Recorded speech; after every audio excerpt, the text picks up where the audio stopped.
Commençons avec le tableau concernant les expressions anti-émotion. Je vous rappelle le contexte, je vous ai partagé il y a quelque temps une liste d'expressions que l'on peut qualifier d'expressions anti-émotion, parce que lorsqu'on va les répéter plusieurs fois aux enfants, ils vont progressivement intégrer des messages qui ne vont pas favoriser l'identification, l'accueil et la verbalisation de leurs propres émotions. Parmi ces expressions, nous trouvions « Attention, je vais me mettre en colère ». Est-ce que vous voyez le problème avec cette expression ?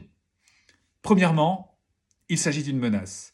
Lorsqu'on dit à un enfant « attention, je vais me mettre en colère », on est en train de lui dire que potentiellement son comportement peut déclencher une colère, et une colère qui est brandie comme une menace, donc l'enfant va ressentir de la peur. Deuxième problème par rapport à cette expression, c'est qu'on fait comprendre à l'enfant qu'il est responsable des émotions que nous ressentons. Et il peut aussi se dire que les émotions sont déclenchées par autrui, au lieu de prendre la responsabilité de ses émotions.